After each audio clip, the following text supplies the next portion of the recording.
ओम नमः शिवाय। बुध प्रदोष व्रत की पौराणिक कथा सुने। प्रदोष अथवा त्रयोदशी का व्रत मनुष्य को संतोषी व सुखी बनाता है।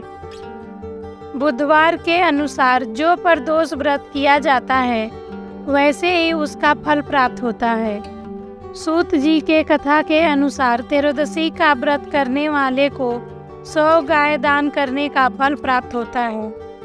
प्रदोष व्रत का प्रचलित कथा सुनने मात्र से हमें स्वर्ग की प्राप्ति होती है।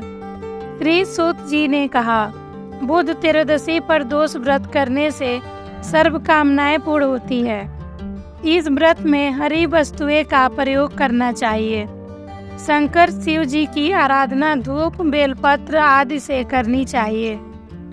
बुध प्रदोष की व्रत के अनुसार एक पुरुष का नया विवाह हुआ। विवाह के 2 दिनों बाद उसकी पत्नी मायके चली गई। कुछ दिनों के बाद पुरुष पत्नी को लेने उसके यहाँ गया।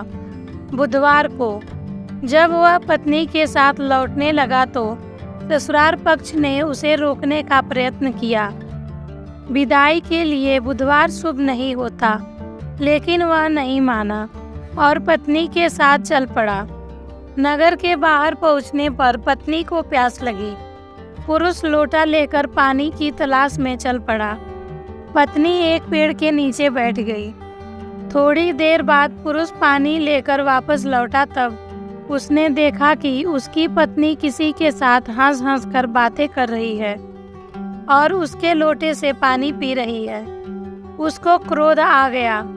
वह निकट पहुंचा तो उसके आश्चर्य का कोई ठिकाना न रहा, क्योंकि उस आदमी की सूरत उसी की भांति थी। पत्नी भी सोच में पड़ गई। दोनों पुरुष झगड़ने लगे। भीड़ इकट्ठी हो गई। सिपाही आ गए। हम सकल आदमियों को देख वे भी आश्चर्य में पड़ गए।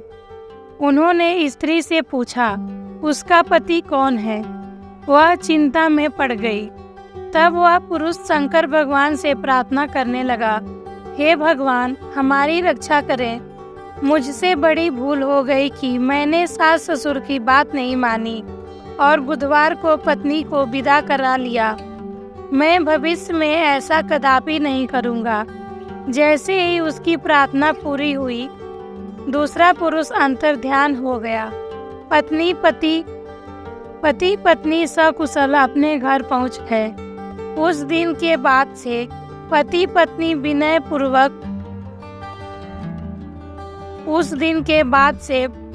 पत्नी नियमपूर्वक बुध त्रयोदशी प्रदोष का व्रत रखने लगे। अतः बुधवार त्रयोदशी व्रत हर मनुष्य को करना चाहिए और कथा भी सुननी चाहिए। तो आपको ये कथा कैसी लगी, आप जरूर बताइए। ओम नमः शिवाय।